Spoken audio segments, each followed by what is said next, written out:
To see you all. What I'm going to do is just a review of the norms, and then we'll do the roll call where we,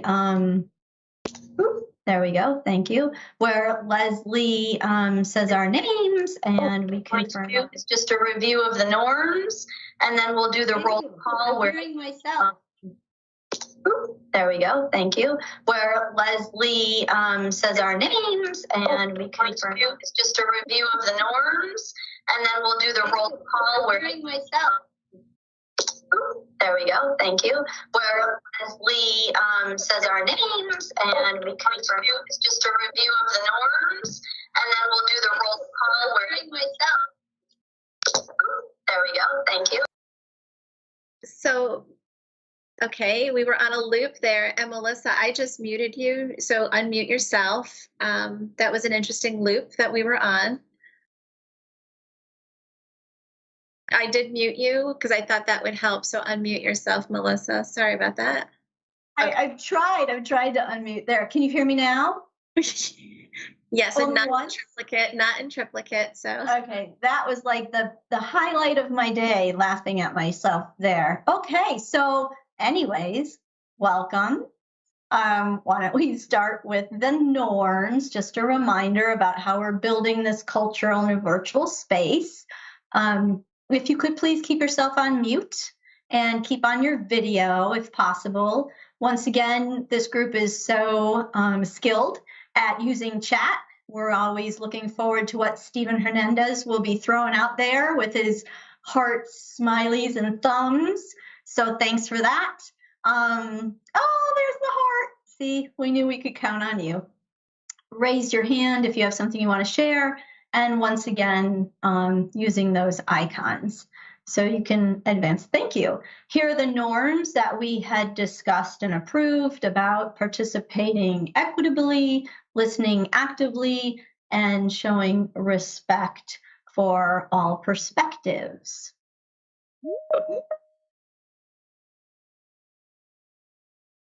So now we're going to be shifting over. Oh, I forgot about these. I'm sorry. We are going to be making decisions and having conversations today. So we thought it'd be great to put these slides back into the PowerPoint. When we first met, we talked about the decision-making process, about consensus and having agreement. We want everyone to be walking out of this space, really making sure that you feel that your voice has been heard, that you understand the conversation that we've been discussing or discussed in the proposal, and that it's very clear to you about the will of the group. So if these things are not happening, please stop the conversation, ask your clarifying questions, and we'll do everything we can to assist in moving forward with that consensus. So now I'm thinking we're going to the roll call. I'm going to ask our amazing Leslie to kindly do the roll call. Okay. Good afternoon, everyone. Okay. Dr. Maureen Burmett. Dr. Michael Coyne. Hi, everybody. It's great to be here. Dr. Marjorie Gillis. Here. Ms. Kimberly Healy. Mr. Stephen Hernandez. I am present. Good to see everybody. Dr. Melissa Jenkins. Present. Ms. Christina Kingsbury. Hi, everyone. Present. Ms. Stephanie Lockhart. Good afternoon, everyone. I'm here. Ms. Frances Rabinowitz. Great to be here. Ms. Lisa Thomas. And Ms. Christina Tights. Okay, roll call completed.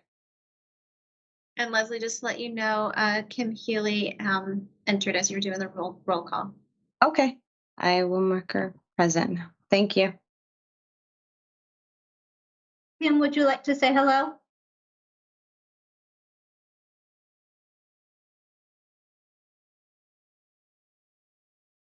Oh my gosh. Sorry, I'm actually traveling. I don't know if you can hear me. Perfectly, we So, can hear you. yeah. And just so you know, I only just got all the attachments about 20 minutes ago. So I have not been able to read them. So I probably won't have a lot to say. So sorry about that.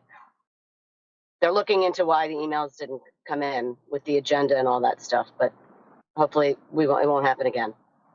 Okay. Well, thank you so much for sharing. We appreciate Thanks. that, and travel safely. Thank you. Okay. The next that we're going to be doing is the consent to the minutes. As we said before, we don't need to put forward in a formal voting process. I do want to know, though, if there were any changes, edits, revisions to the minutes from the last time we met, our current draft.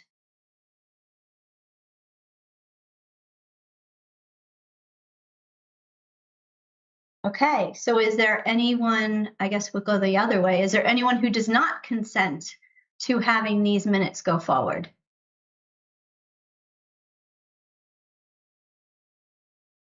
All right, so we are consenting for the minutes to the draft to be removed, and they are now final. Thank you so much.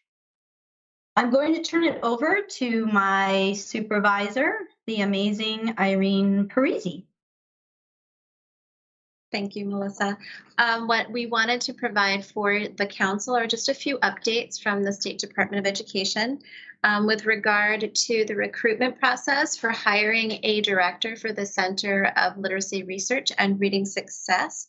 We are in the final phase of that work, and we are hopeful that we'll be able to make an announcement within the coming weeks, but we wanted to let you know that that process continues to move forward.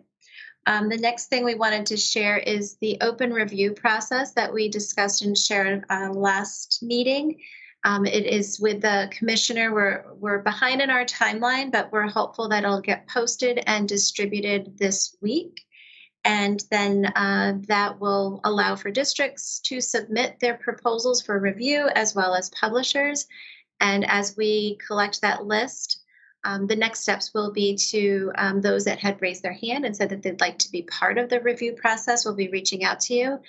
This is why you may not have heard anything right now, because again, it just required the commissioner's review and approval. So that's where we are. Melissa, those are the two key updates. I'm going to turn it back to you. Okay, thank you so much. So in the email for the invitation and the agenda, you also received the literature review that was conducted. And what we'd like to do now is spend some time unpacking that, discussing it, and bringing up some of the things with which you agreed, some wonderings you may have, as well as what excited you from the literature review. So if everyone could just grab the lit review that you have, my screen, I'm going to have it over here. So if you notice I'm turning, that's why. Get that up.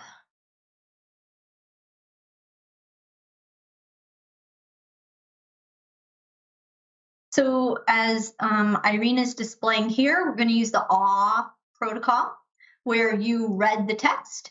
And now we're going to reflect as a group and share what did you agree with, what did you wonder, or what makes you worry, and what excites you. So I would like to start with the agree. And what we could do is actually just like a popcorn out, where one person can start and then another person can either piggyback off of that, or I see Mike's hands up, or they can share their own agreement. And we do have about a half an hour for this, so we have lots of time to have that conversation. Any questions first about the protocol that we'll be using? Mike? Yeah, I just had a quick question, which is, can you or Irene just talk a little bit again about kind of the purpose of the document that might help us, and what the intended use is that might help us a little bit with our conversation about, you know, some kind of questions or thoughts or agreements and things? Sure. Irene, did you want to do that? Sure, great question. So the purpose initially, now this is going back after the legislation had passed, right? And we wanted to understand what is the research out there, because we only know what we know and or don't know. And so since we were already using Hanover Services as a State Department of Education, we reached out and said one of what would be very helpful is to help us understand the research that's out there so that we can be more informed in these spaces, such as the council and as well as for the state, and then what resources might come from that research.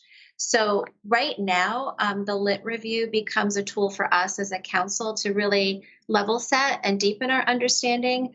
There's a lot of research here. And the other piece too is that it was external to the department. And I think that's a critical piece, that we didn't do our own research and craft it, that this was an external partner that did this national scan for us to help inform. And that's why we're bringing it here right now, to say, what do we agree with? What does worry us about that? What might be missing? And really what excites us about next steps. What our intent is and our hope is that from the research, us as a council and as a Department of Education, we can create additional resources to support the districts. So we know that there's a different level of implementation, different level of readiness. And so given what we've learned here, what can we take from it? And we talked about like an infographic, or is it a slide deck, other communication tools. We have not made those decisions yet. Again, why we're coming to you. So we're bringing the research to the council to inform our conversations, because I think if we were to go person by person, we all have a different level of understanding around the science of reading, and even our own level of readiness to embark on this journey together. So I hope I didn't ramble too much and that makes sense, that it really was intended to be informational, level set, and help our conversations be that much stronger. I saw the thumbs up, so I thank you, Michael. Stephanie?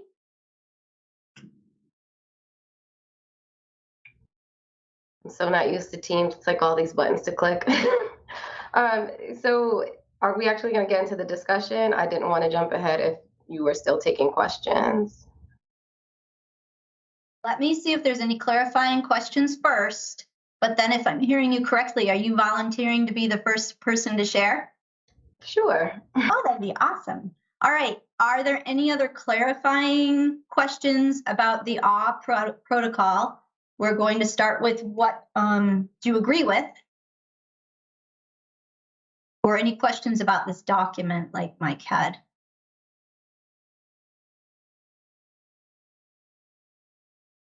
I don't see any hands up, so I think. Okay. All right, Stephanie, why don't you start us out? And if you would like, if you have something that you're lifting right from the text, would you mind referring to what page it's on so we can all go there? Sure. I'm actually on page 15. This was one of the things that not only did I agree with, but I really love that it was included in here.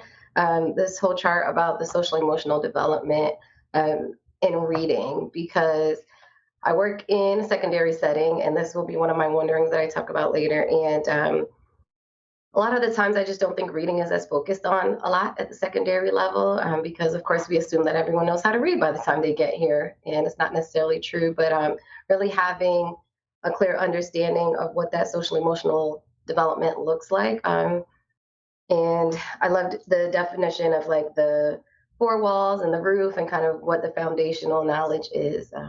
So I really wanted to just kind of start off with a conversation about that.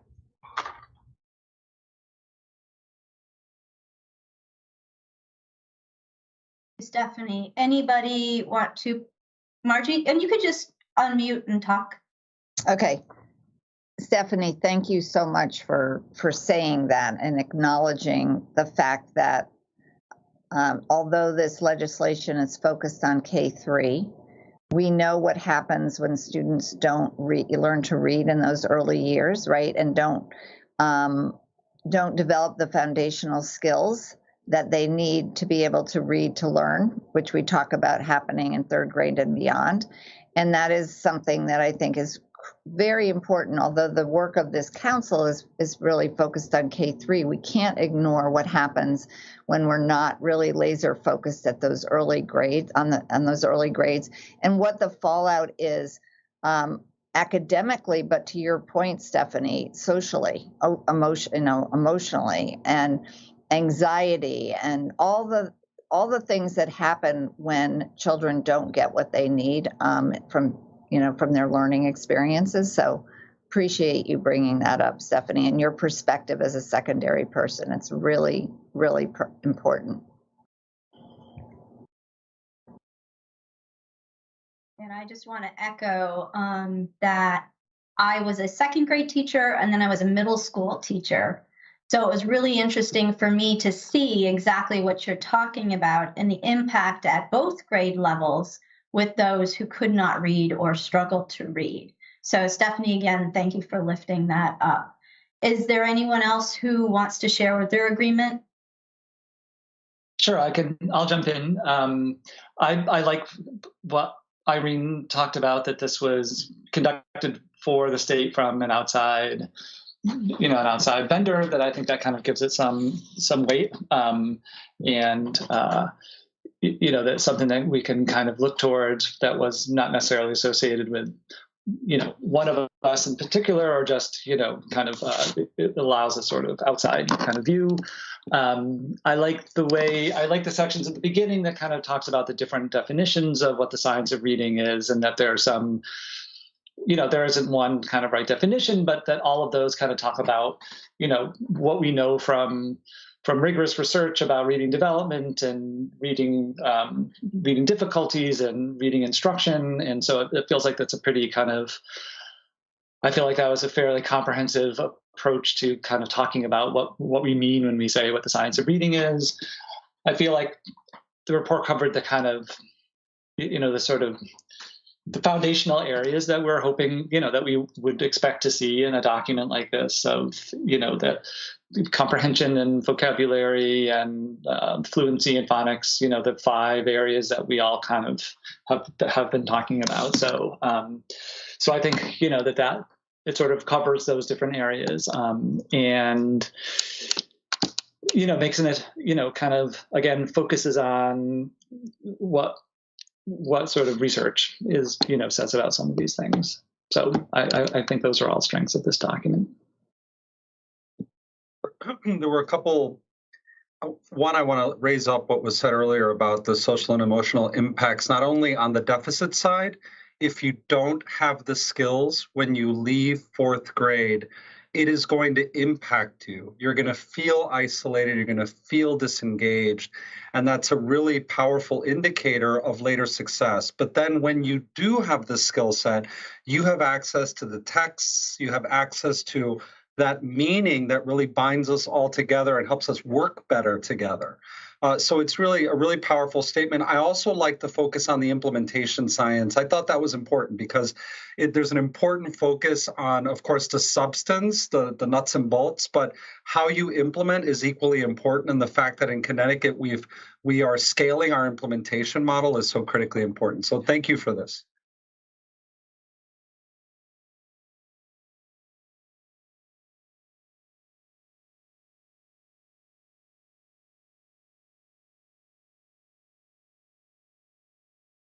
Melissa, I'm just gonna add, and then I think, Fran was gonna. Okay, go ahead. Correct. Okay. Well, I've dealt with the science of reading for many years, and thankfully I've had Margie Gillis to work with. But when I was reading this, I realized I had forgotten all about the neurological research on page 9, and I do think it's important to talk about the paths in the brain when we are explaining why it is important to teach reading this way. So I appreciated the reminder of the neurological research, and I don't think we touch on that enough. I totally agree with you, Fran, and it's funny that you should say that, because what you referenced was a document that Stanislas Dequan wrote in 2011, but he's done a lot of work on this front and is very well respected. And there's a great video that's a half an hour long, but we often show it in our workshops with teachers. The first 5 minutes, really, it's too long to play the whole thing, but the first 5 minutes basically says teachers need to know that they actually can rewire the brains of children, right? That is a very powerful message to send teachers, that the work that they're doing is incredibly important. And when we rewire the brain or wire the brain to be able to read fluently, that's a huge thing to accomplish. And give them so along with that responsibility or understanding that that is a responsibility of theirs, we have to give them the support they need. We can't ask them to do that without providing an incredible amount of understanding, one, but to your point, Stephen, the implementation, like how am I going to take this understanding into my classroom and make it happen? And that is not an easy thing to do, especially now in light of all the things that we know are making teachers' lives more challenging. If I could just say one more thing about the social and emotional, I couldn't agree more, guys. I mean, I have to tell you, as a former fourth grade teacher in Bridgeport for many years, I would say that I remember having boys in my classroom, 5 or 6 boys who could not read. And I remember going and having to find my own resources. At that time, it was DISTAR.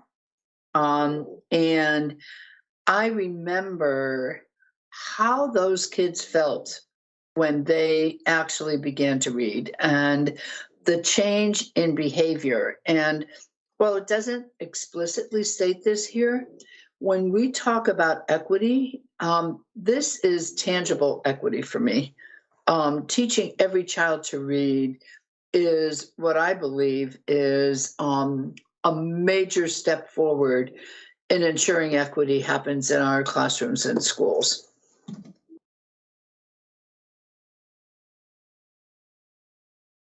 I wonder, and I know Irene wanted to say something too, I'm wondering if you could just show me with some sort of a reaction, thumbs up, icon, if you'd like to see the 5-minute video that Margie is referencing. We can do that at our next meeting.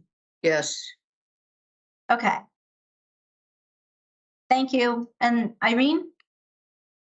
Thank you, Melissa. I just wanted to share and what I appreciated about the literature review is the brain-based learning, and as well as I appreciated the image. I'm a very visual learner, and so that image and the relation to like solid ground, foundation, the walls and the roof, it deepened my understanding of all things. So the wondering for me is, how do we lift that? Is this something we lift as a council as we start to think about the professional learning going forward?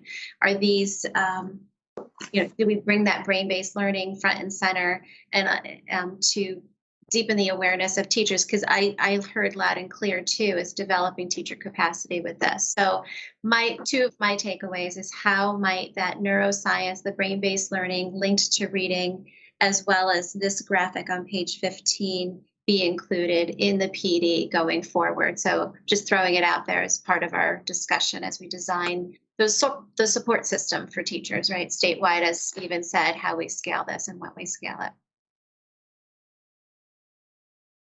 Well, I think that just adding or sort of maybe thinking that out a little bit more, brainstorming that idea, Irene, is showing the areas of the brain that have, that are really there for learning language, right? For acquiring language, and showing the connections that happen in the brain and explaining that, but then putting it into very practical terms, like what instruction would actually support that development of the neurocircuitry, because I do think that is extremely powerful and important.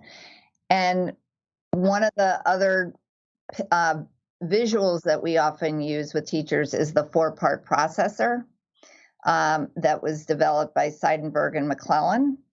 And it shows that when the brain is reading text, what is happening.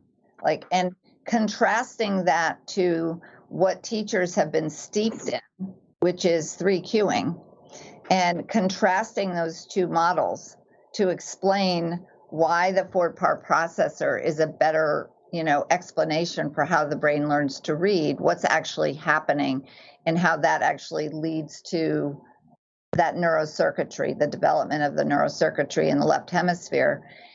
Because teachers are doing what they've been trained to do, right? That they're using 3Qing, and I hate to say it, but they're still using it. I mean, there are lots of students that we see looking at pictures when they can't read the words, and that's really based on the 3Qing system. So again, I do think that you have to make it very concrete, very visual, and very applied to what they're doing in their classrooms every day.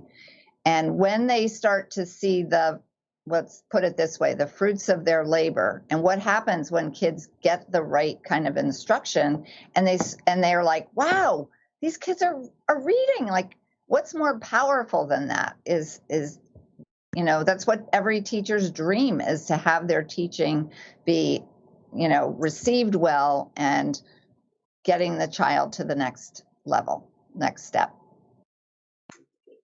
Just wondering, I know we have 2 members who have not yet shared their agree. So if Stephanie, do you mind if we have them share and then you piggyback off?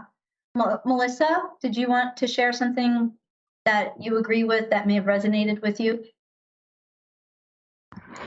On page 11, the study, let me see, how do I minimize this?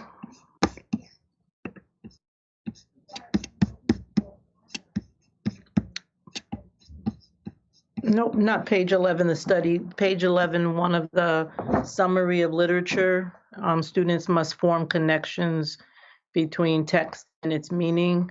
Sometimes I think people think of science of reading as only learning phonemic awareness and phonics, and that the ultimate purpose of learning, letters and sounds, the phoneme grapheme connection, is to be able to read a text and construct meaning. So while to me it's not really prominent in the document, I think it's important so people know that all the word level work we do, the ultimate purpose is to give children access to text to be able to read and comprehend and construct meaning. So I thought that was important to share, because maybe somehow we can amplify that within the study, because some people think the pendulum has swung with the science of reading back to, phonics and decoding. And to me, we really need to be thoughtful how that pendulum stays like right in the middle, so people don't think it's going to swing back. Let me just wait it out. So that's the one statement I highlighted from the document for agree. Yeah, that's great. This is me jumping in really fast, but I think that's really important that we can't let people think that the science of reading just means phonics, because science of reading is about what research says about reading development, reading instruction, and the goal of reading is understanding and constructing meaning from what we read. So the science of reading doesn't sort of play favorites, right? The science of reading is what the research tells us about all of reading, and the goal of reading is comprehension. And so the science of reading informs how we think about that as well. Right. Christina, did you have something you wanted to share about the document and something you agreed with?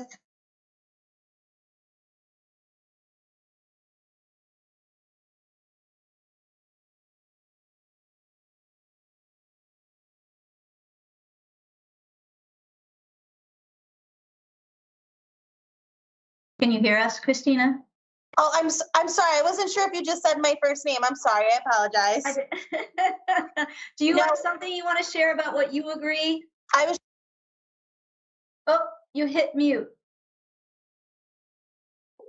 I apologize. This is my first time using Microsoft Teams. Yeah, it's okay. We hear you loudly and clearly. Oh, good. Okay. I was just going to say I agree with the importance of students having the ability to make those real world connections with the text, no matter what they're reading, whether it be nonfiction or fictional text, in order for them to really, like it had been mentioned, gain access to the reading that they're involving themselves in. So I think that's an important component that's introduced in the beginning of the document. Thank you. And then Stephanie, did you want to piggyback off of something someone said? And then we'll switch everyone to sharing out either you can choose your wonder, your excite, but before that, Stephanie. Well, actually, all connects.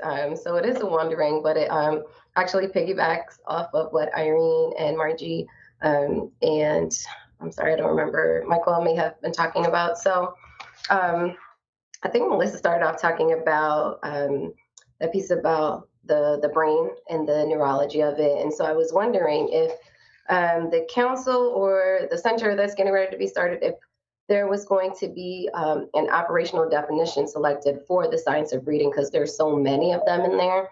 And if we're saying that brain-based learning, that neurology piece is important, then maybe one of the definitions that actually explicitly identifies the neurology and the psychology piece of it might be one that we want to go by, because I agree with what Melissa and Michael were saying. We definitely don't want that pendulum to seem like it's swinging back. So I think it would be important, one, for us to decide on if we are selecting one definition. There's so many, and there's so much in this document, and we're thinking about what would teachers need, what would educators need. They need something that's very clear and very practical. So if there's one definition that we're saying, this is what we mean when we're talking about the science of reading.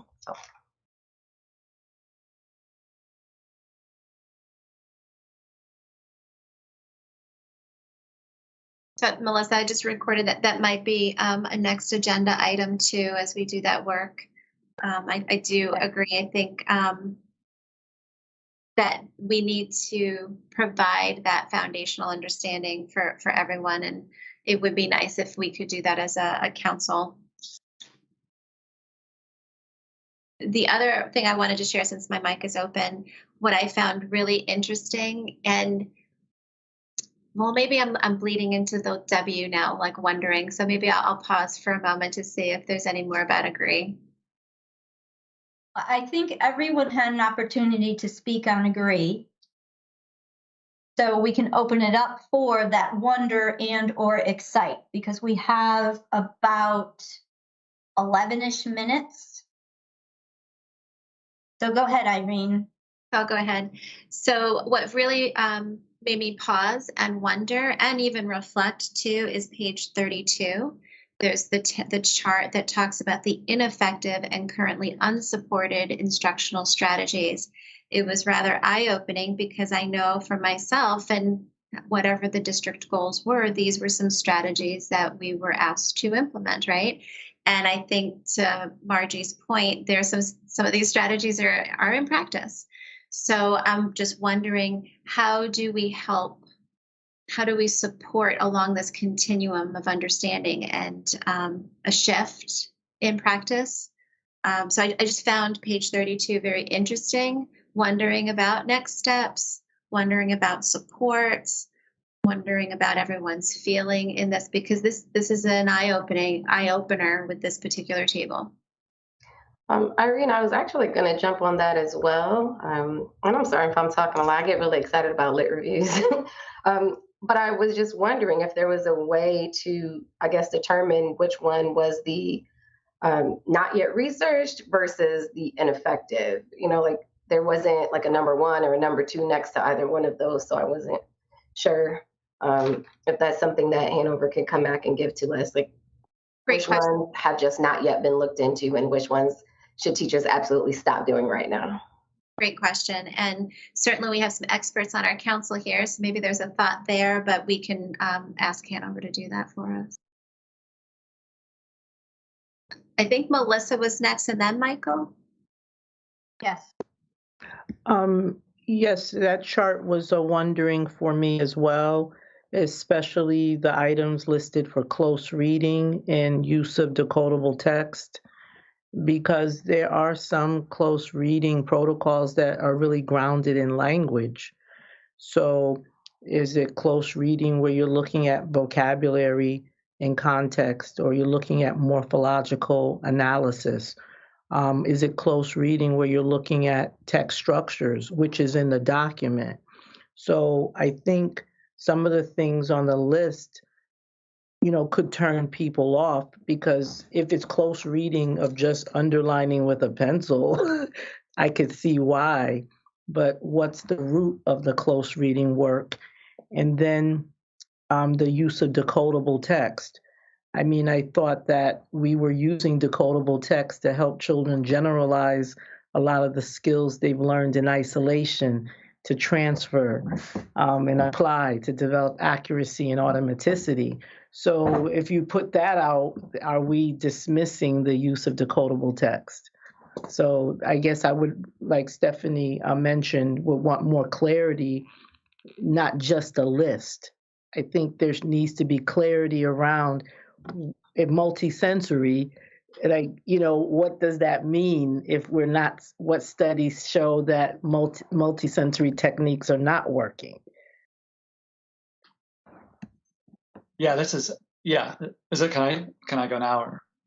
Yeah, I have a wondering about that chart too. I'm familiar with the article that came from, and know the researchers that did that article.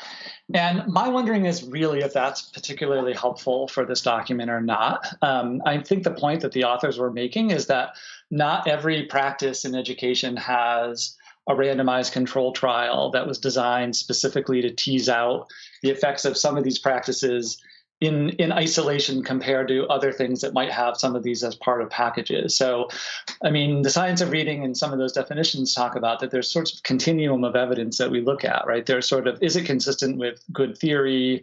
Can we kind of make linkages between research studies that have addressed some of these things kind of tangentially, and then are there randomized control trials that look directly at manipulating these particular kind of strategies? And so I think, the purpose with this is, I think, to say that in education, there's a lot of things that we don't have gold standard RCTs for. But I do agree with Melissa that there's a lot of things on this list that sort of are farther along the continuum of evidence than other things. So I do think either these things have to be broken out into a lot more detail, or, I feel it probably that this is a little more, that's a little bit more than is probably needed in this kind of document, because I think those are just, for example, we would all be surprised to know that there haven't been, exact studies on all these things, but that there are some things that I think most researchers would say, we can make a strong kind of theoretical, empirical case for some of these practices at a higher degree than some of the other ones. So I guess my wondering is that, is this something that is more helpful or more sort of confusing than helpful in some ways? Yeah. I guess can I share one more wondering, since I'm wondering, is that I guess my wondering is, like, again, how do we best share some of this with wider audiences? Because I do feel like, I agree with the sort of big ideas that sort of come through in this review. I do think it's pretty dense and a little bit difficult, I think, for all audiences. I also feel like it's, it over relies on some pretty old research, and it does convey some things in a nuanced way that I think we have kind of moved past as a field. So I think, like, as a kind of grounding document for this group, it's really helpful. But I do think there's, we have to be really careful in kind of the way that we share some of these things with different audiences, that like consistent with what the rest of the council has been talking about, which is, emphasizing certain things that we feel are particularly important and sharing things that we feel are sort of the most helpful and helpful for different audiences. So I was a little disappointed. I'll share. If we're going to get to things that we have some concerns about. Not a ton, but I can come back to that. But yeah, the wondering is mostly about kind of how to package this for different audiences.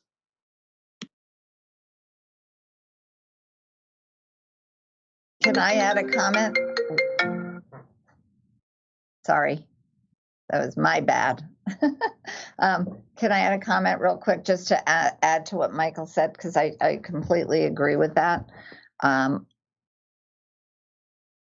What we don't want is to confuse teachers, or anybody for that matter, but specifically teachers who are trying to learn new information, and they've got a lot on their plate, right? So what can we do to serve them best is the question that I would ask. And my wondering, like, how are we, and really the big wondering about this document, while it has a lot of good information in it, I agree with you, Mike.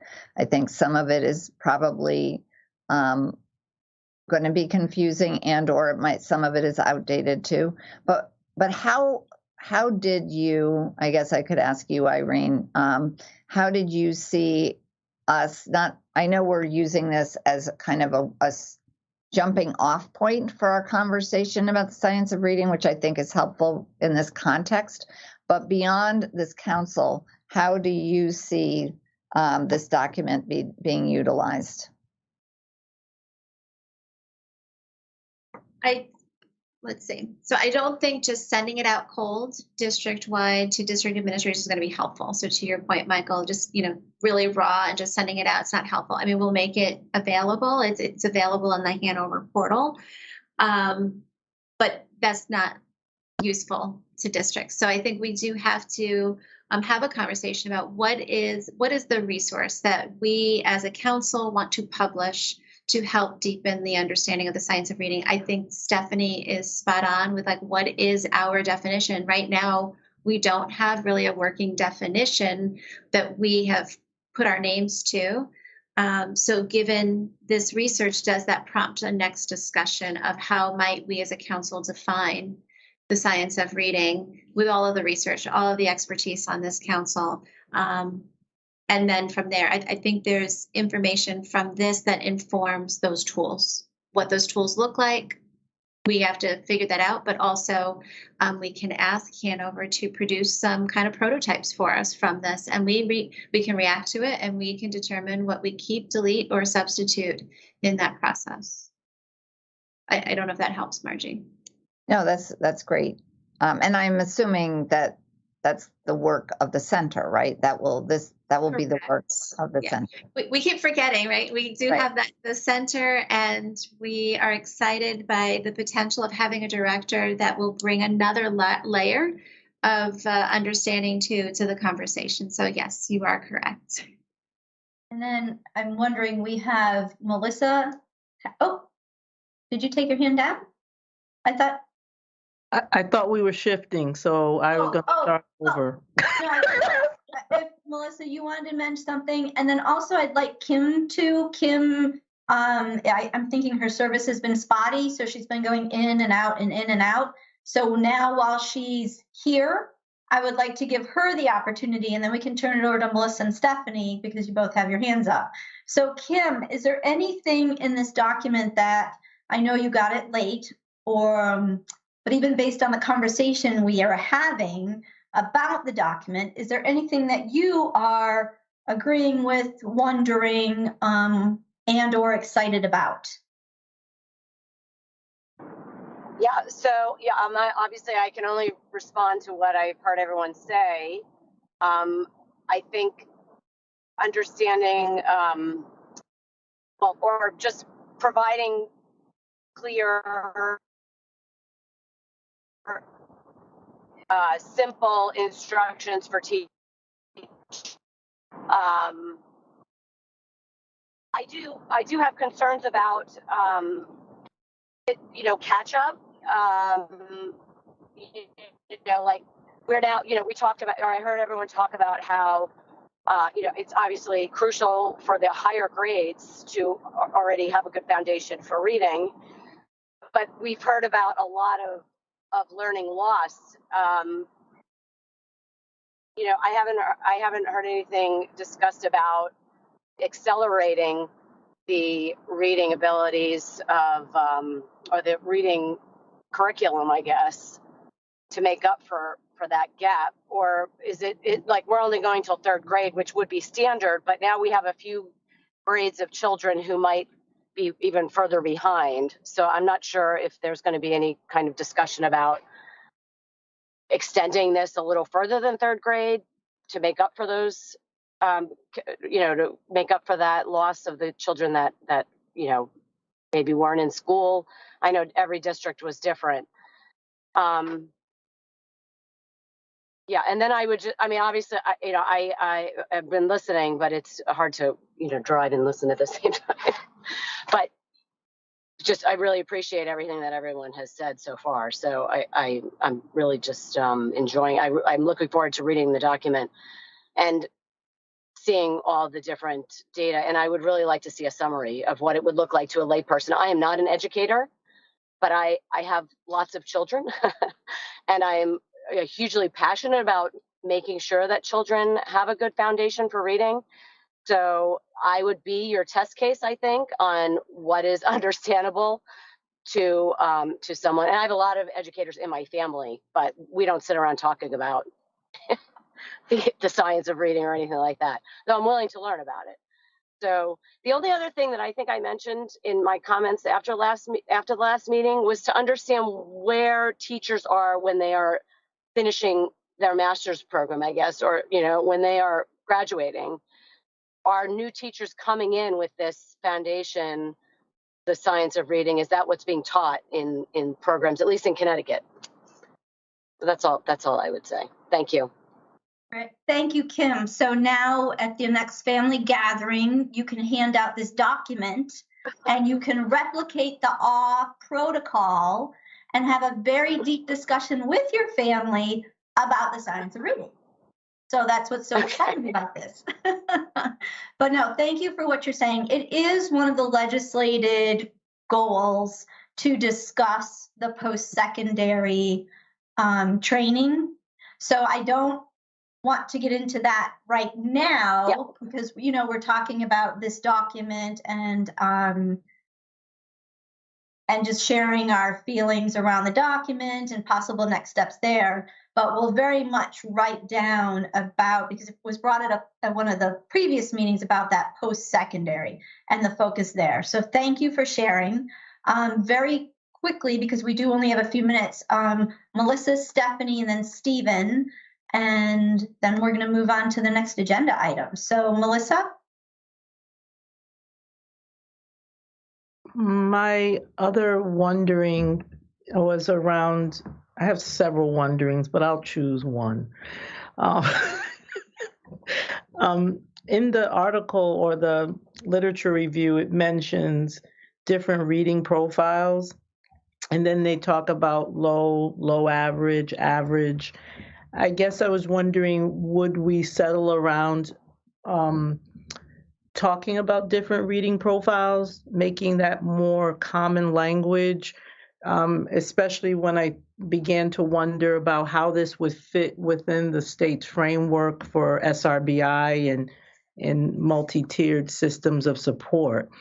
So I see information that supports like tier 1, but then there's language around moving progressively into 2 and 3 and how we support students receiving services. Like, would that language be fleshed out and that we're going to use like specific reading comprehension difficulty and specific word reading difficulties? Because it's like sprinkled in there a little bit. Is that something we're going to amplify and make more common among teams, especially with all the work that's being done with the IEP quality development? I guess I always think this is the big picture. We're doing this. What are the tentacles to MTSS, culturally responsive teaching, working with English language learners? We have the SEL. So rather than the document being a document alone, how could it be a document that touches so people see the interrelatedness of the state work? The coherence. Yes. And of course, today by us asking your wonderings, we're not expecting answers to all the wonderings, right? A lot of these wonderings are going to end up being our goals and driving our work as a council. So thank you for bringing up these wonderings, and we can bring them up again at our next meeting, to be driving our work forward. So by no means do I mean to shut the protocol down and shut down the discussion.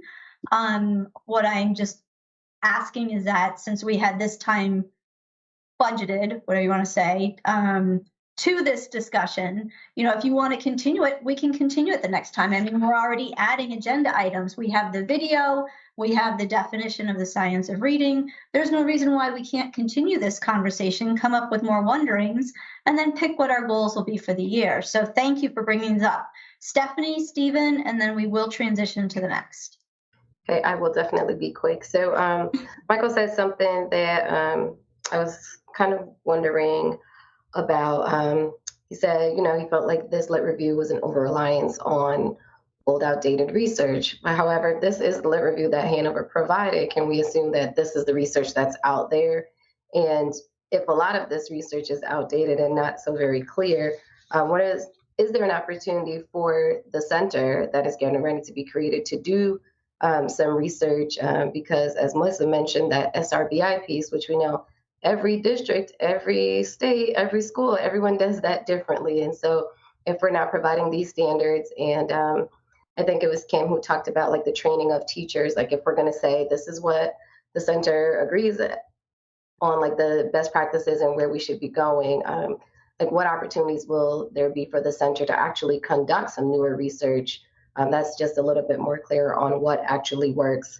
Because at the end of this lit review, as at the end of every lit review, it says, what we found from this research is that more research is needed. That's what it says everywhere. So are we going to be a part of any of that research? So Melissa, sorry, Stephen, I just wanted to clarify something. So in talking to Hanover about the research, they were very clear about what's available, and it does depend on how the researchers publish their documents. So even though you may have someone's work in mind, if they don't publish it in a certain way and it's not made available to be included in a lit review, then that's why it may not be included here. So I think you're correct that this is what was available given their criteria for developing this lit review, because I threw out some names too that I didn't see in this, and it's because they may not publish their findings in such a way, and so it's not made readily available. So you bring up a good point. Another next step to think about, and we keep the conversation going. But I did want to clarify that related to the research. Yeah, just quickly, I didn't mean that the research was outdated and that they're sort of, we've moved in a different direction. I mean, all of that is foundational research that still guides what we're doing. The National Reading Panel report, which came out, 22 years ago, is still a seminal document that's kind of has guided the field. So I just want to clarify that I didn't mean that there was different research that was counter to what was being discussed in the review. So, but I do think that's an important goal for the center to continue to be, providing access to what's new and, coming out in terms of the research and the understandings from the field. So just wanted to clarify. Thanks, Mike. I think that was an important clarification and appreciate that. Stephen? Thank you so much. Just a couple of things. I mean, part of the legislative intent was that it be a center for literacy research. So I want to raise up the idea that the center will be leading because we have the benefits not only of Connecticut being a microcosm of the country, but just our great institutions that we have here. So I want to raise that up, and thank you for asking that question. Dr. Jenkins, you mentioned that interrelatedness and as a teaching tool and about the science, that interrelatedness I think is so important to always to raise up as well. Finally, on learning loss, I think the question about learning loss is so spot on because it highlights the fact that third grade and fourth grade are just kind of the arbitrary way in which we align our goals because of the way we teach and we structure learning. but the science itself and the need, the reformatting of the brain to be able to read, if you haven't attained it, you should have access to it. That might be in 5th grade. That might be in 6th grade. So I think it's important for us to understand that, especially in times of calamity, when we have learning loss, that we be flexible and that we do bring those resources to bear. So thank you for that. This has been amazing.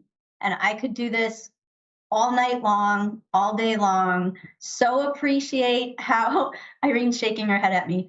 I so appreciate how you really digested this document, was very thoughtful about not only your own reactions and thinking, but then also looking through the lens of the stakeholders who are in the field. How can this information be shared? What about guiding our goals and our next steps as a council? So I don't know, I just thought this was really wonderful, and I so appreciate you all being really present in this conversation, bringing forward your experiences and your expertise. I mean, there's a reason why the legislator, the governor, whomever appointed you to this. It's because you're bringing these perspectives, and we so appreciate that, and we so appreciate you. So thank you so much for that conversation and for participating in the protocol. We are going to segue over to Irene, but Fran, I know you have to leave in 2 minutes. Is there anything that you want to say before you do leave? Just that I'm so sorry to leave because I love this conversation. I'm glad it's recorded, so I'll pick it up later, but it's a wonderful conversation. And I just am so thrilled that we are focusing on this now as a state. So thank you all. Thank you, Fran.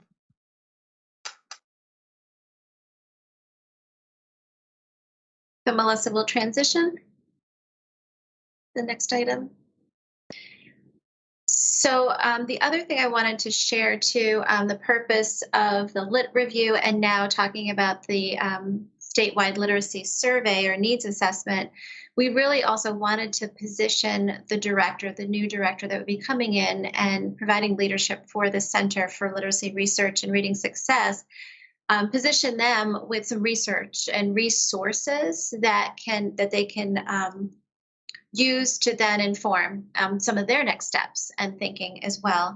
And that's what we believe that the statewide literacy survey will do. So what I'm going to do is go through the breakdown of the design of the survey. And the purpose, again, is to understand where are districts, where are teachers in their understanding, so that we can make more informed decisions. So it's important for all of you as council members know that when this survey is released and when the results come back to Hanover, they will produce a report for us to look at and examine as a council. And I think the same thing, you know, what do we agree with, what excites us or worries us, and that excites us and really helps us understand what are the resources we need to design or consider to put in place to support our teacher colleagues statewide.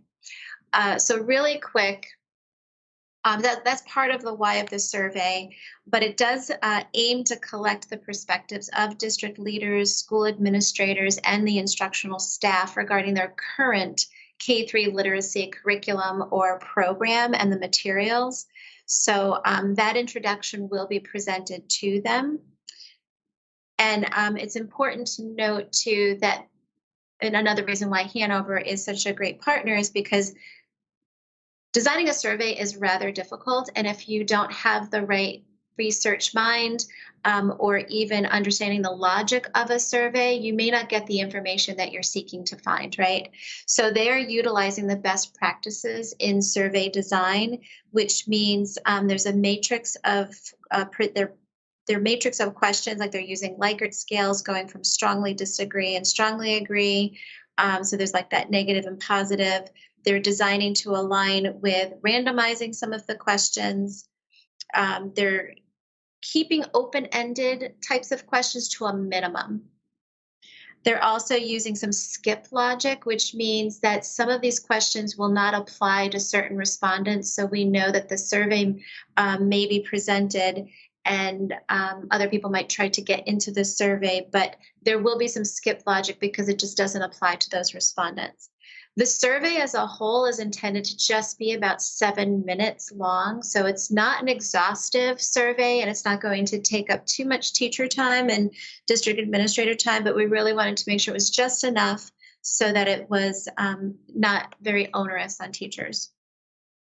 We are going to avoid questions that have certain characteristics of like asking 2 questions at once, which they're called avoid double-barreled questions, and avoiding a leading type question. So for example, asking a question that might start with many staff members indicate that district buildings are clean. Is your building clean? That's just an example. So those are the types of questions that will not be utilized.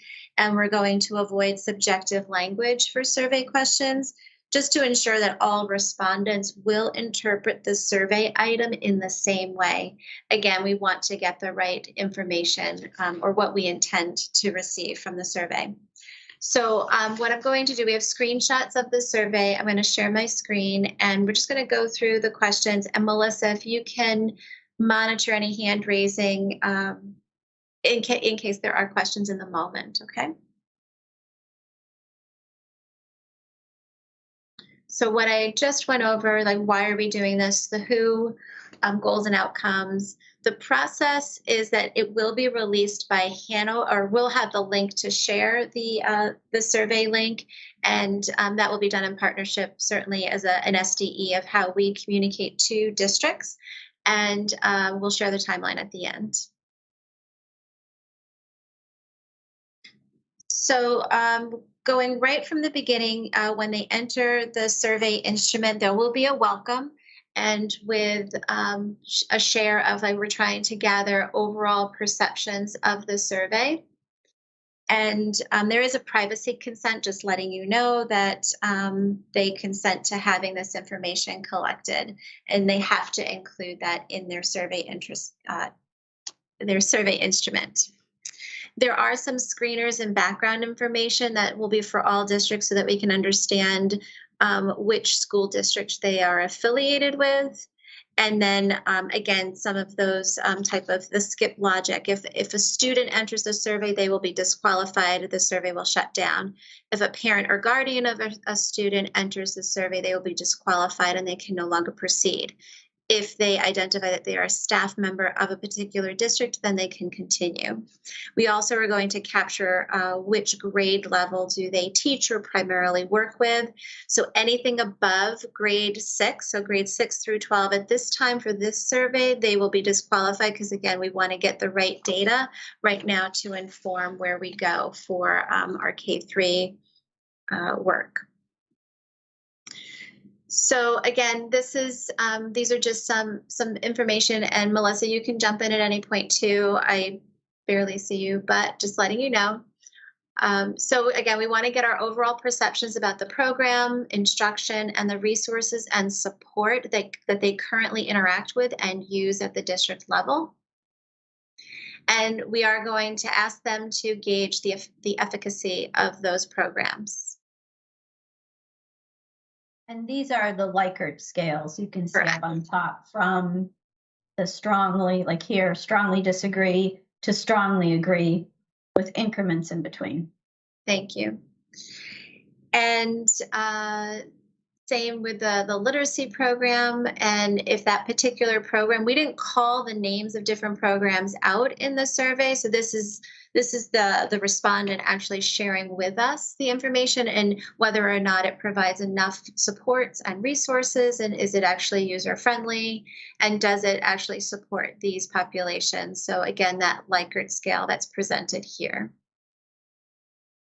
And the reason why we chose not to call out different programs, because we didn't want to get ahead and say, if these programs appear in this survey, then are we actually saying that these are the programs you should be using? So it really is program agnostic. So here again, speaking to the instruction and how they feel. So I'll just let you read this. I won't read this to you, but again, it's a Likert scale, and that they can determine based on what their reality is in district, how do they feel about that literacy ELA instruction.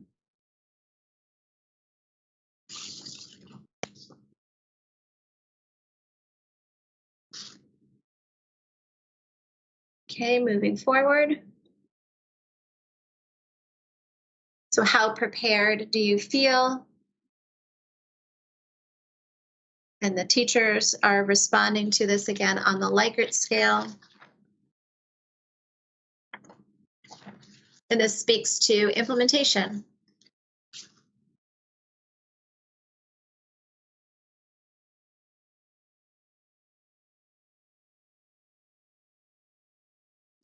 And it's important to understand what are their impediments or needs. And so they will select all that do apply.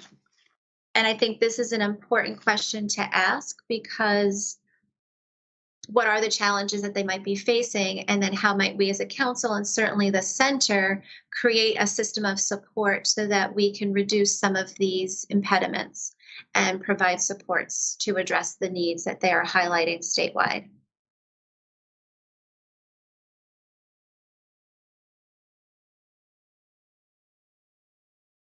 And another, the supports and resources that they feel that that they feel that are needed in order to provide effective literacy instruction at their district or at their school level. And again, this is to select all that apply.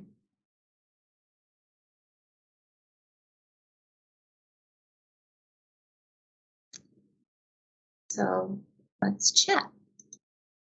And before we open it up for all, I just wanted to share that for me, many of the questions reflect the work that we've been doing in our opportunity districts.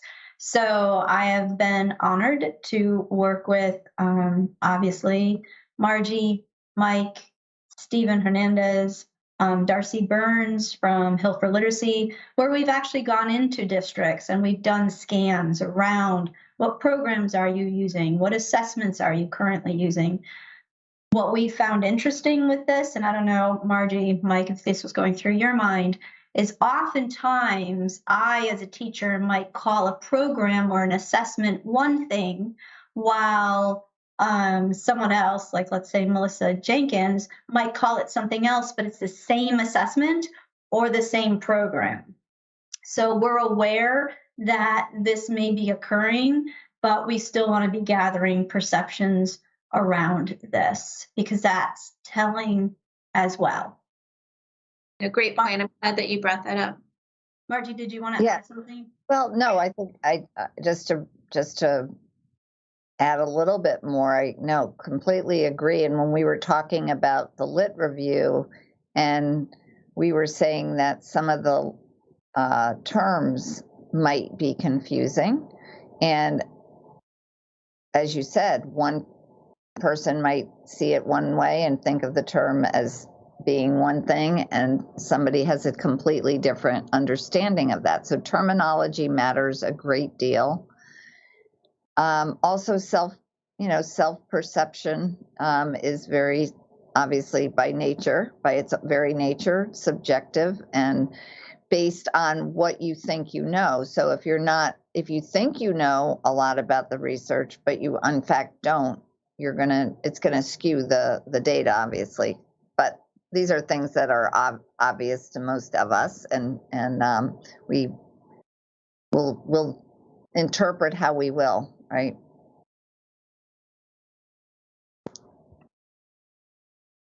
Mike, did you want to share? Yeah. So first, I like that it's short, and we don't want to take up too much time from these folks that have a lot going on, and that it's going to provide some really important information about the kinds of needs and perceptions of self-reflection on kind of what the practices are. I guess I have one sort of bigger kind of question and one thing that's a little bit more focused. The bigger question is that I do kind of similar to what Margie was saying, is that it feels a little unclear to me of the survey if it's focusing on what the sort of school's reading program is, or sort of overall approach to reading support at a school level?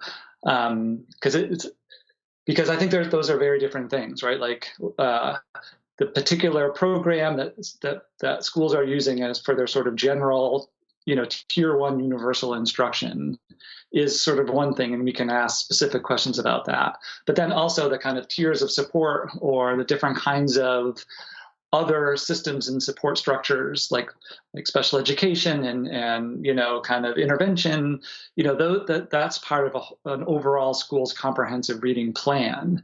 And so those two things to me are different, and it's a little unclear in the survey whether we're asking about kind of the specific classroom tier 1 instruction versus the overall school plan that has this sort of level of tiered support and coherence with assessment and intervention.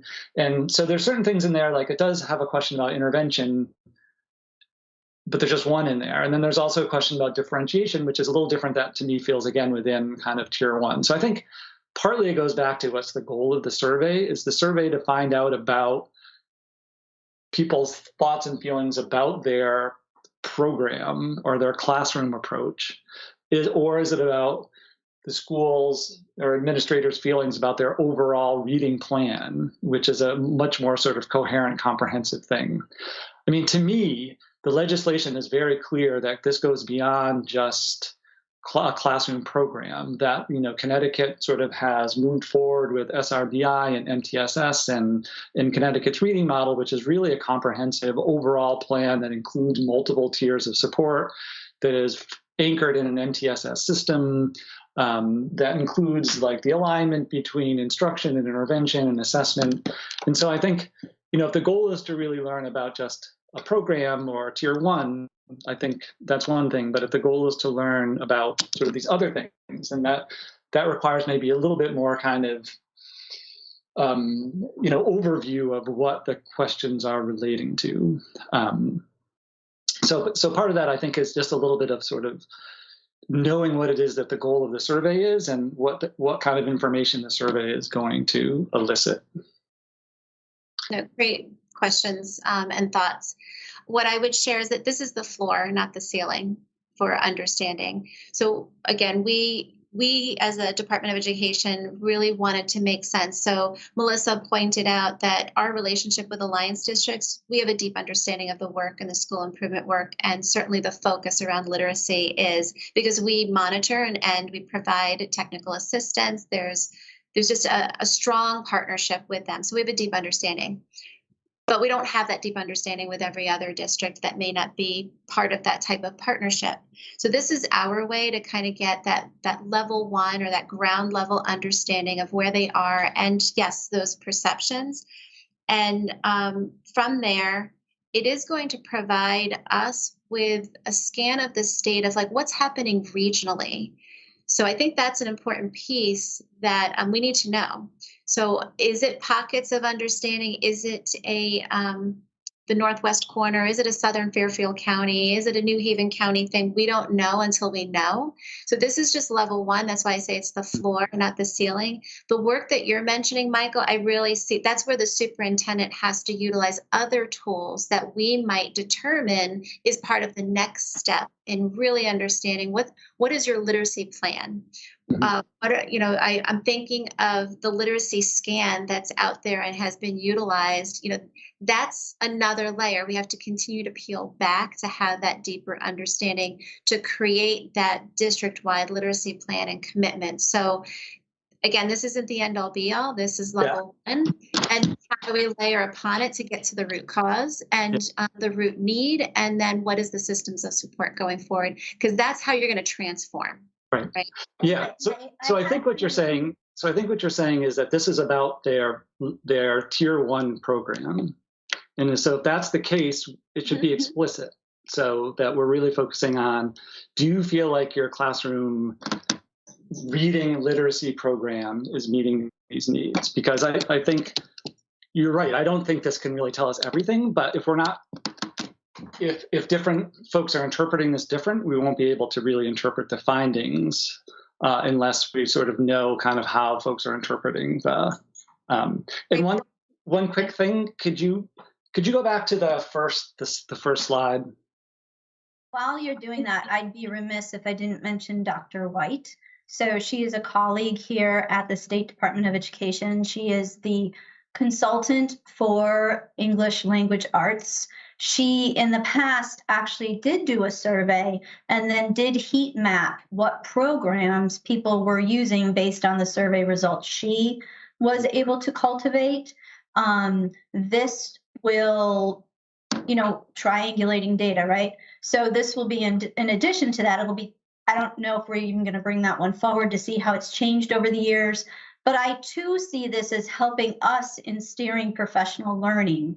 So if we're hearing from districts that they're using a certain type of program or programs that may not end up being on the list, right? The list of approved programs as prescribed by legislation, that will assist us in telling us what kind of professional learning do people need, because they are going to need assistance and coaching per the legislation around programs. Oh, Stephanie, thanks so much. Is there anything you want to say before you leave? No, I just wish I could hear the last few minutes of this conversation, but I do have to run. Thanks, everyone. Yeah. Well, thank you so much. We appreciate all you shared. Yeah, that's really helpful, Melissa. I guess one of my worries a little bit is that the Right to Read Act in the center is so much more than just what program you're using. And it feels like, these initial efforts in this survey is really, again, kind of focusing in on such a narrow component of what this work is about. And so I worry a little bit that kind of focusing continually on just kind of what the program is doing in Tier 1 is going to kind of artificially narrow and define kind of the conversation around something that is my hope is not going to be the primary emphasis of the center. And I understand, because that's the sort of one of the first things that's rolling out, that's an important kind of component that we get at. Yeah, I think it's important to underscore that there is a deadline, and we want to meet that deadline, and we serve all of the districts, and the districts are asking. So per the legislation, it's important that we do meet that deadline. We're trying to do that in partnership, right? I would say once we provide that list and can provide the clarity around it, then yes, the conversations will shift. But this is the focus of our work right now because of the July 1 expectation for us, and trying to do it in the most informed way as possible. I'm going to say one quick thing, and I know I'm talking a lot, but that first slide about do you feel like your program is teaching, I forget what it was, like listening comprehension or reading comprehension or verbal processing. It seems to me that verbal reasoning, that it would make sense for those to reflect what was in the lit review, the sort of 5 areas of reading. That it feels like a kind of strange, it feels sort of incomplete to just ask about reading comprehension, language comprehension, and verbal reasoning seems kind of an oddball there compared to, the information that was in the lit review. Sure. These are really helpful and great, so we appreciate your feedback. Yeah. That's obviously why we're showing you the information we're showing you. Thanks so much. So I'll be quiet now. Well, I know, Melissa, did you have your hand up too, and did you just take it down? Yes, I guess I had a wondering, just based on some of the things Dr. Coyne has mentioned, I guess, I don't know what handover can do, but sometimes when you put in who you are, your demographics, like I'm a classroom teacher, Bridgeport Public Schools, then these 7 questions pop up for me. But if I put in, I'm Alyssa Jenkins, I'm the interventionist in Bridgeport Public Schools, these 7 questions pop up for me. And I'm Melissa, I work as a resource teacher in Bridgeport, these 7 questions. So I guess I was wondering, based on what Dr. Coyne was saying, can Hanover flex that way? Can they produce 21 questions, but I get these 7 if I'm classroom, or I get these 7 if I'm resource, and I get these 7 if I'm an interventionist? It was just making me wonder. Sure. And then Yes. Yeah, the branching of the survey, that's not the current design other than the skip logic that's embedded in there. We can take that back, but we'll take it under advisement right now. We may have to do this one and then maybe there's another, but because we are on a tight timeline. But I appreciate what you're saying with the branching by role because their perceptions are different. I also wonder, did we partner with the CEA or the NFT? Because sometimes I find that when the union has given its, mighty approval, like teachers respond differently. So I just, at least in my experience, with the BEA, when they put their stamp on something, people, oh, okay, I should complete this. That's just a wondering No, as it's well. great. Yeah, no, thank you for that. Yep. It is a consideration. So, and just another quick question about the survey, because I probably missed it. Is every teacher, it's going to be sent to every teacher? And then they have the option of either completing it or not. Is that right? Right. So there'll be a communication that will go out to the district, and yes, expecting it to be shared so that any teacher has an opportunity to participate. Yes. And all educators, including administrators, no matter what their role is. Yeah, I do agree with Melissa. If it's at all possible to differentiate for the role that people serve, I think it would be giving us a lot more reliable data. So I think that's a great suggestion. Thank you. This is helpful. Just a quick question too. I appreciate the slides and the content. Would you be able to send us just the survey with the actual stems and wording that's in the questions to take a look at? Yes, I think so. I would just ask to just not distribute. Could I just ask a question? This is Kim. Yeah. And I'm not sure how this works, but is there a way to kind of merge the data with how certain school districts are doing? I mean, I know they're declining our reading scores, but I mean, overall, Connecticut gets really good gets really good ratings nationally. So there must be there must be big ranges. So, I mean, certainly some school districts must be doing well, and maybe it'd be good to see how the data aligns with how those teachers respond. I don't know if that's even possible, but for me, it just seems like maybe we could try to take best practices from school districts that are doing well and try to merge it with some of the data we're getting back. So the data that we have available to us are not self-reported. They are data that we collect on students through state assessments, some of the districts through universal screens. So they're not self-reported. My only wondering with this is that it is very much self-reported, relying on their experiences and perceptions. I'm not sure if it's for this survey or more down the road. I know that when we do the work in the districts, and that's closely tied to the turnaround office. So Iris White, Jen Webb, once again, Dr. White, we're able to really sit down and do that with Margie and Darcy and talk about, here are your data, here are the teachers' information, and here are your test scores. Is that in alignment? My only concern with what you're suggesting, I guess, is what I'm trying to say, is that there's so many outside, I don't know, Mike and Margie, help me with the wording here. It's been a while since I did my research for my dissertation, but there might be a lot of noise. I don't know, that's not the right word, right? Variables. Variables, there you go. That, yeah.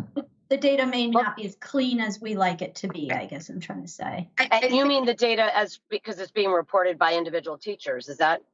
Well, Is that not what to you mean? point at the teachers, just to say that, different people are using different things, and I'm not sure that we can, with this survey, point and directly relate what program is being used to what the student scores are on an assessment through this survey, because that was not the purpose of this survey. This survey was really just to see what programs are people using, what are their perceptions of the program, so that it could help us later with, once the programs are chosen by the council and the director of the center, to see what kind of, like I said, professional learning needs or supports, or are many districts already using what has been designated as that tier 1 program. So I don't think with this survey it would be a really clear way to show any kind of if-thens or Yeah, it would be difficult to say what attributed to success or the challenges, but I think it's a good thing to keep as a standing item, or for the future as we go into the assessment season. And granted, that's for a certain set of grades, but what do our statewide summative assessments show us? And as we build out the center and all things related to the legislation and the data that we're going to be collecting, how does that inform us going forward? So we may not have it right now and be able to understand what attributes to success or their challenges, but there's a might in the future to be able to have those types of data-driven conversations. Right, and so many teachers use so many different programs, materials, etc., based on the students that they have and the needs of the student. So once again, that's where it's just going to get messy, because we as teachers, like I said, I'm a teacher, I was a teacher, we use so many tricks and tips and tools and strategies, once again, based on what the students' needs are, that this just may not be the clean way to do that. But I like the idea of looking at later what the impacts are. Margie, did you want to say kind of last words here? Well, Kim's question, I think, makes me think about, at the very least, can we collect some demographic data from the survey? I understand it's anonymous, but what district do you work in? What role do you serve? At the very minimum, we need to kind of have an idea of, when we disaggregate the data, what we're looking at. And because we do have a huge range in our state on so many levels, that we should be looking more closely at what the survey is telling us about that. So we are collected. Yeah, it just wasn't in the PowerPoint. So we will be, so that's part of the screeners in the background of the survey. We will be collecting which school district they are affiliated with, as well as what grade they primarily work in. So we'll have some of that information. That's why I said through the analysis, we'll have kind of like a heat map, a regional understanding of where districts might be. And I think that will reveal, it might open doors for more conversations going forward. And Mike, I saw your question in the chat. They will be able to share what program they're using. We just did not intentionally put programs in the survey because we didn't want to lead the question. So yes, they'll have the opportunity to share in an open-ended way. It's just a start. I think we have to start somewhere, right? Great. Indeed. Melissa, I'll turn it back to you. Yeah, I have just one more comment. Once again, Kim, I love your idea.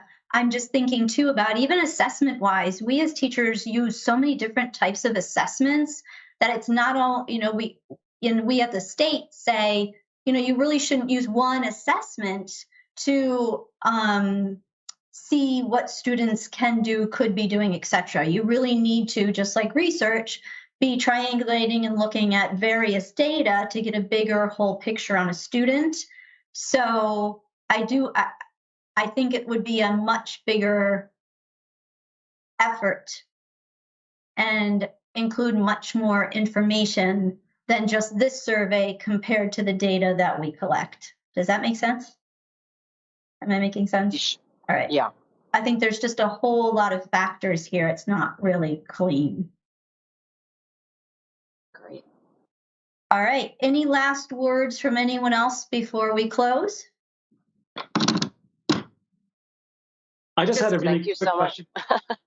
Quick Kim, question go. about next steps is, I thought I heard something recently about moving forward with professional development for administrators that might be related to this work, and I just was wondering if that was something that we'll be talking about in this group.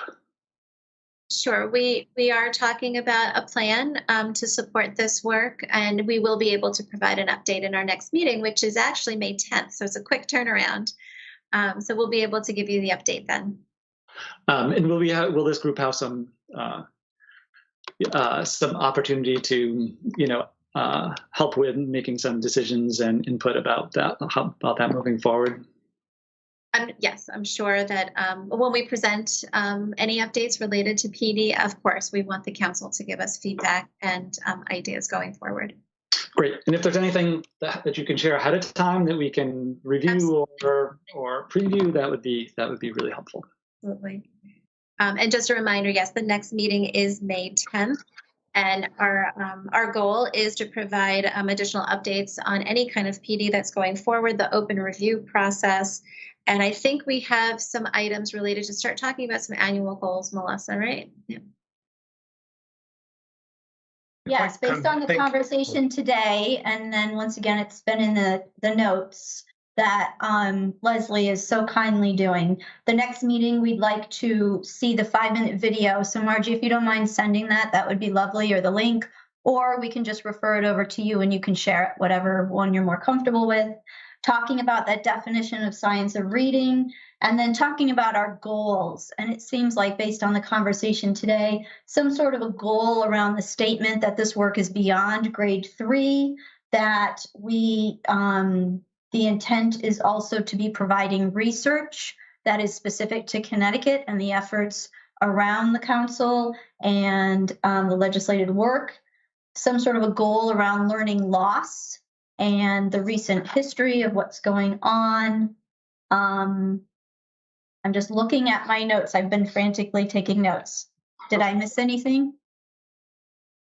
Stephen, did you want to say something? No, I was just I wrote it in the chat. Thank you. It was just a process thing. Yep, so I do have the calendar. I'll ask Leslie to resend it to everyone. Yep, no problem.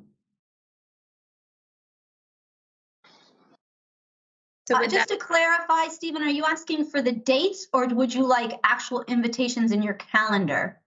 I would love invitations if you could, because the invitation can include all of the link and the other information that we might need. It's also a good place to drop any documents if you need to give us documents for a particular meeting. Thank you. Thank you. If it's not too much trouble. We shall do that. We'll do that. Margie, do you have your hand up, or is that just up from before? It's a leftover hand raise. Okay. All right. Well, once again, so appreciate your time, your expertise, your knowledge, being here today. I am feeling very excited about the work moving forward. And the conversation that we had today was just amazing, amazing. So thank you all so very much. And we shall see you May 10th. Sounds good. Thanks so much. All right. Thanks. Bye. Bye now. Bye.